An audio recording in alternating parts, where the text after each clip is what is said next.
I said, Matt, there's a good reason why we've had a decade of no banks being formed in San Diego, nor California, and I think at that time maybe one or two in the entire country.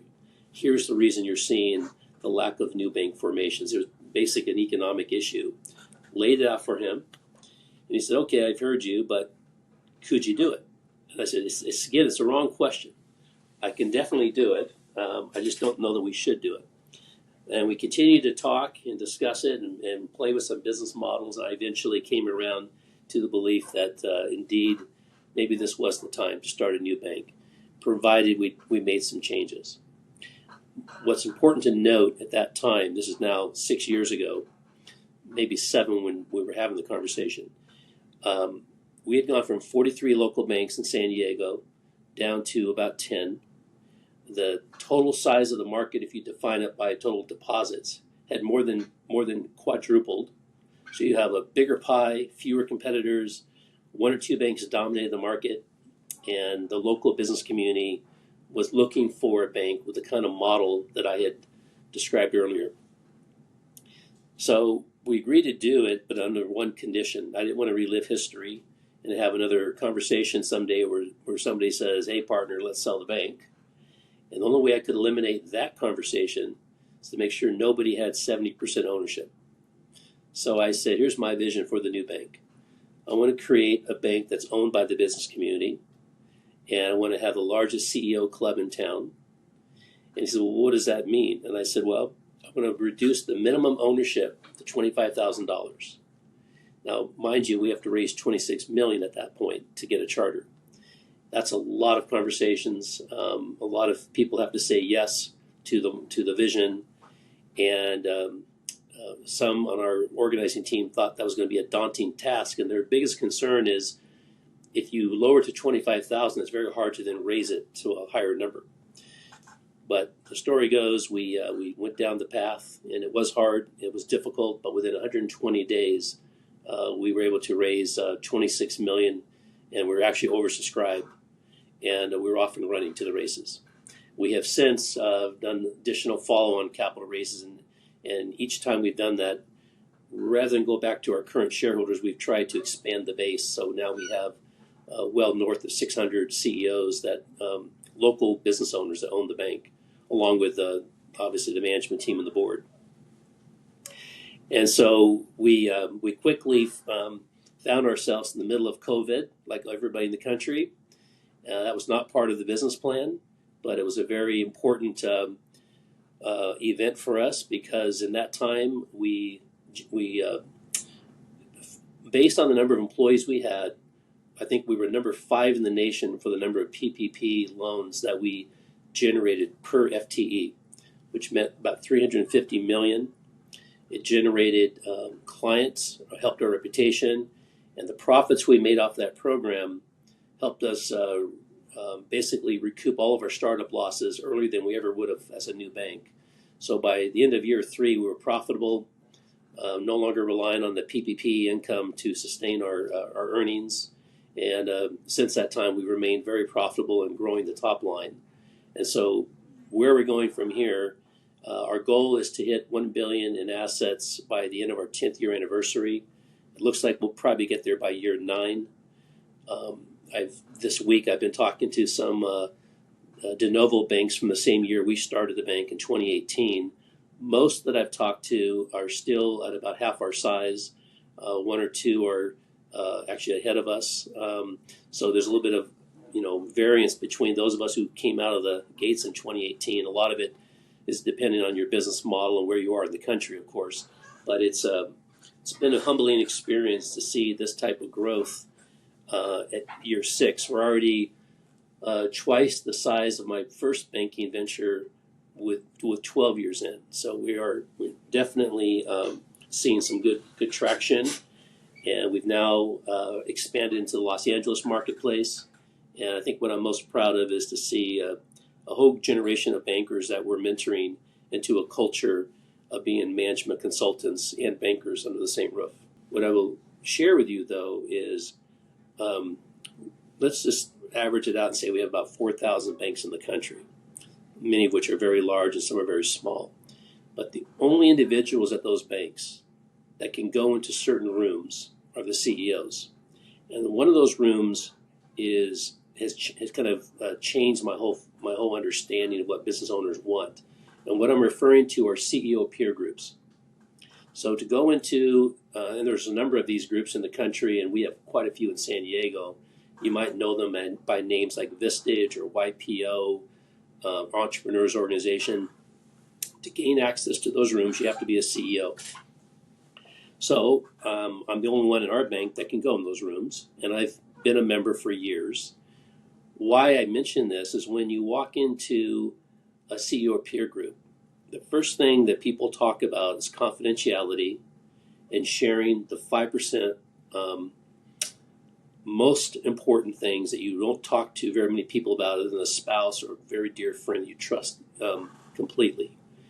And when they open up the proverbial kimono and they share those things, what you find is that most business owners are, if not all of them, are grappling with something at different times on their history that they need help with. But then if you ask the question, do you ever seek help from your banker? They'll almost always say no. For a variety of reasons. They don't think the banker can be trusted with their vulnerabilities they want to share. They don't think if they did share it, the banker has the skill set to help them. And so it's not even a door they knock on. So on the banking side, if you don't realize that's true of most of your clients, you're probably not asking the right questions. You're going to ask traditional questions that we teach bankers to ask, financial analysis questions and sales type questions to try to sell them on your institution, but not the kind of questions that really help the business owner know that you can be more than a trusted advisor. You can actually be a source of solutions for them. So I can't invite my bankers into those rooms, but I can take the knowledge I've learned and share it with them and help them become aware of what the issues are and how to develop that type of a relationship with a prospective business owner so they will start to share the 5%. And most will, given enough time and if they understand that you're going to use that to benefit them.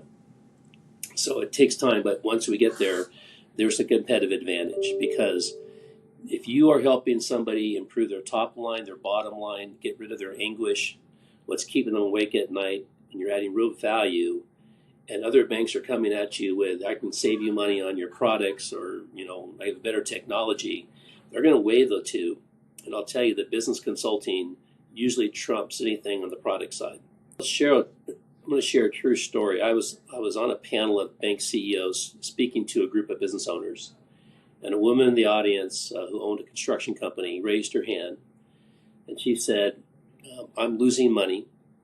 My banker doesn't know it. I have a credit line. And I'm not sure how to stop the losses.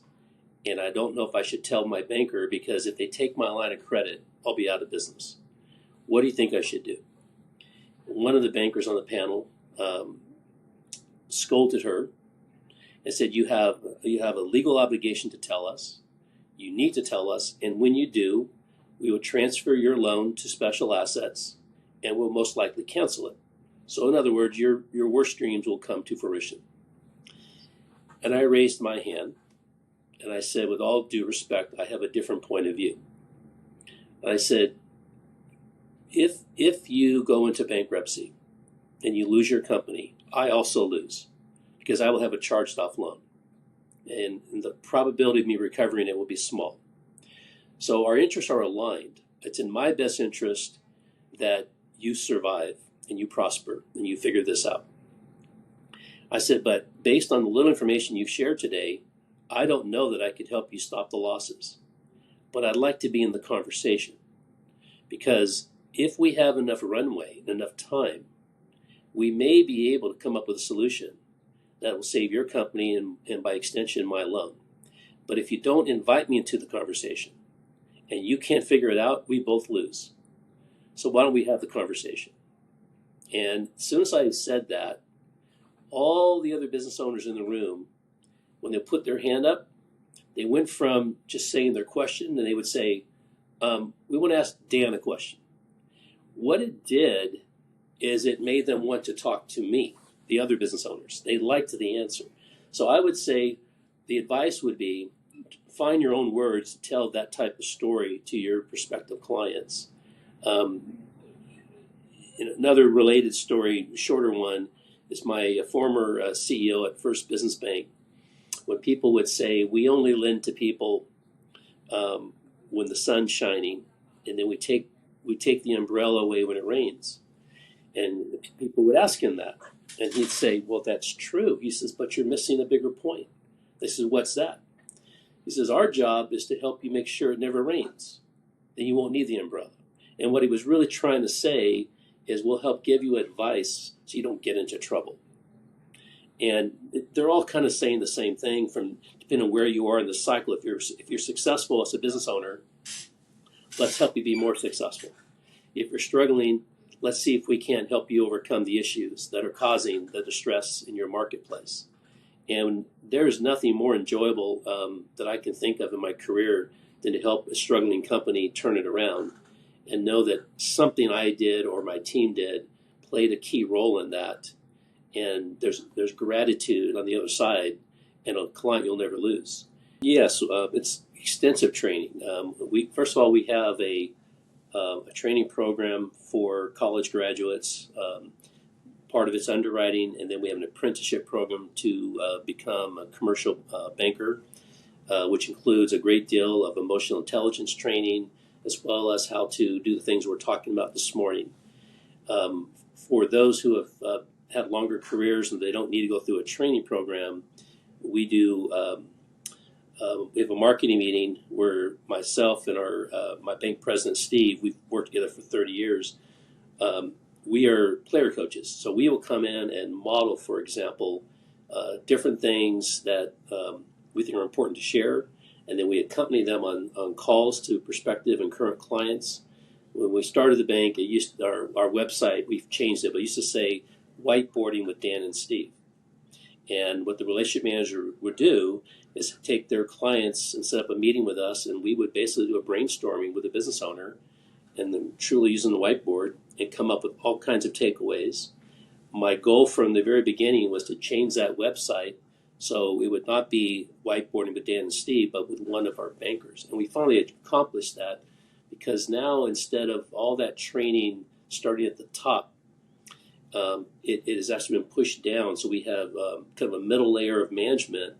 We made the Kool-Aid, we served it, they drank it, and now they're teaching it, and they're paying it forward. So we have a lot of teachers in the bank that are able to then model for newer individuals when they join the institution, how do we do it? And then I would add that it's not necessarily training, but we use an operating system that you may be familiar with called EOS, which is the entrepreneurial operating system. Gino Wickman, who wrote the book Traction, came up with this. It's in use by tens of thousands of companies across the country, but very few banks. We use it, many of our clients use it, and EOS by its very nature allows you to train people into different key parts of your institution so that everyone's on the same page. And I would compare it to a living strategic plan that we touch weekly. Every employee in the bank touches it, as opposed to a static strategic plan that you work on with your board once a year. You document it and you show it to the regulars and you put it in the shelf and no one looks at it during the year. This is the opposite. It resides on the software. We're all touching it, and it's in that environment that we are able to teach people because issues come up weekly that EOS helps us address. EOS has one portion called identify the issue, discuss it, and solve it, IDS.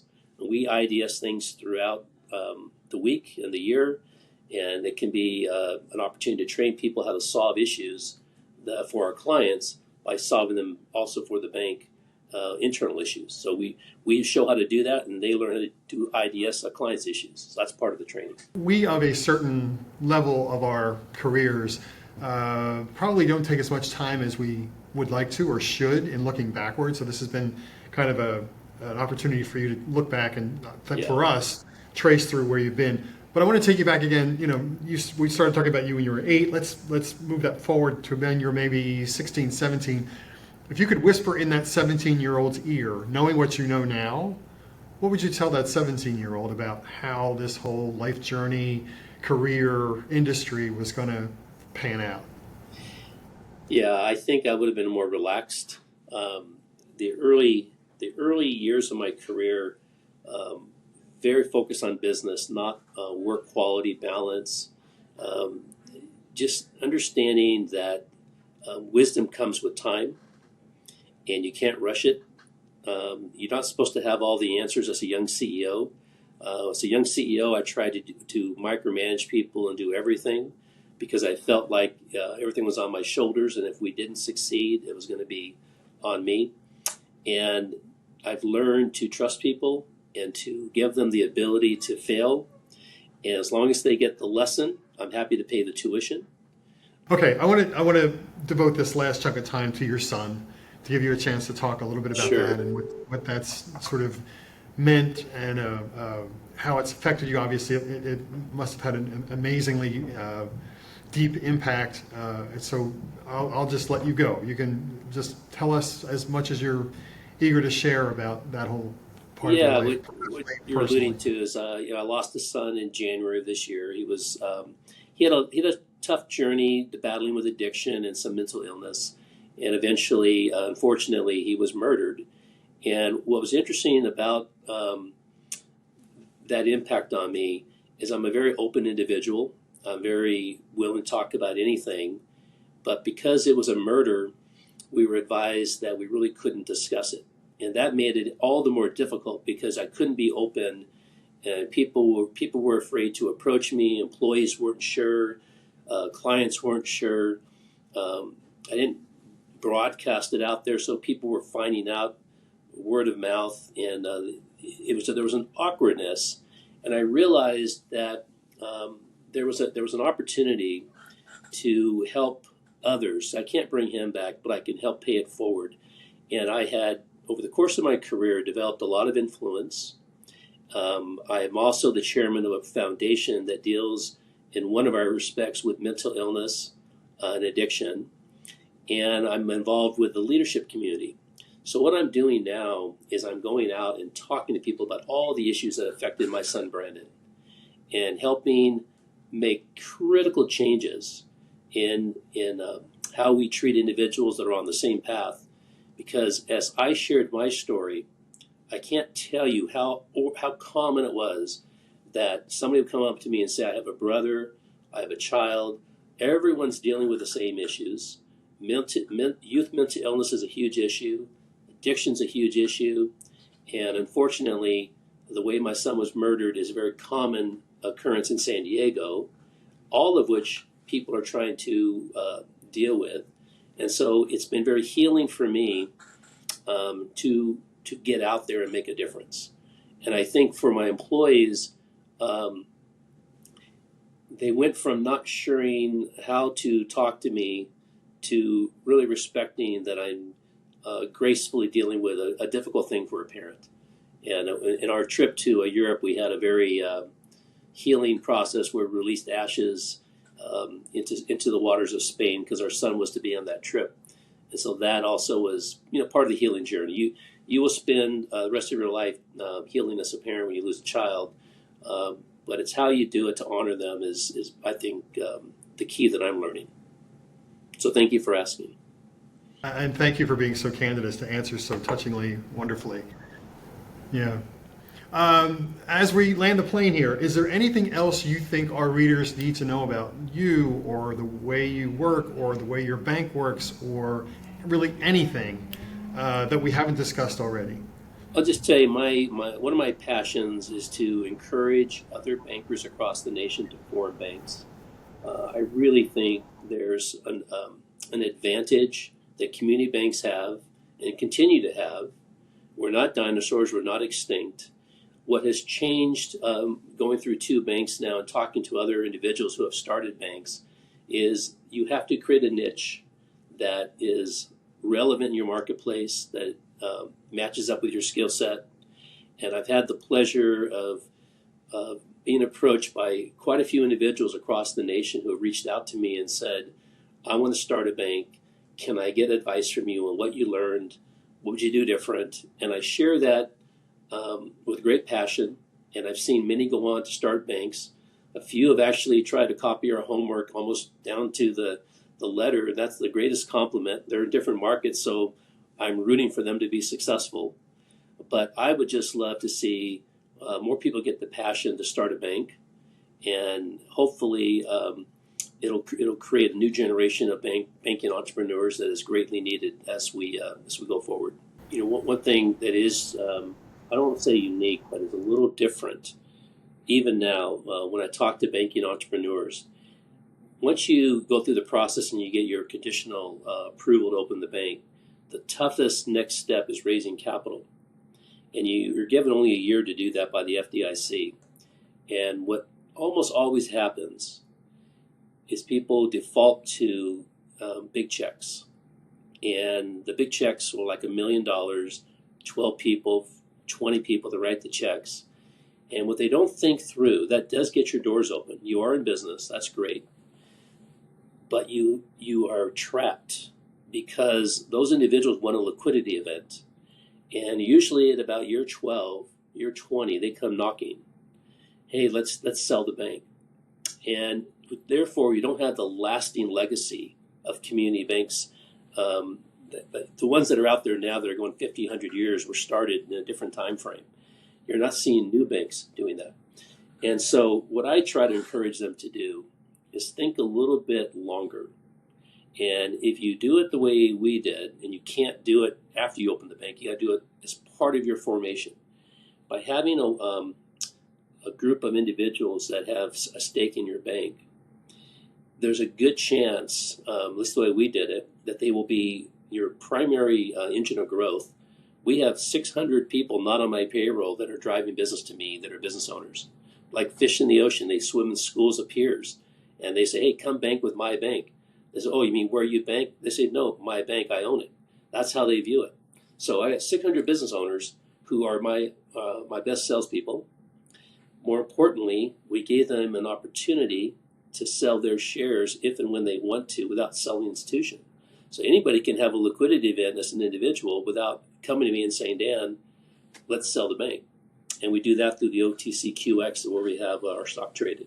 So I just encourage people to think about how they capitalize their bank, both to help them grow it and to think about where they want to be 20 years down the road when people start thinking about liquidity events. So if you do it as a forethought to structure, you can actually set yourself up to have a legacy play and build a great bank and hand it off to another generation of bankers and keep that legacy going. That's what we hope to do.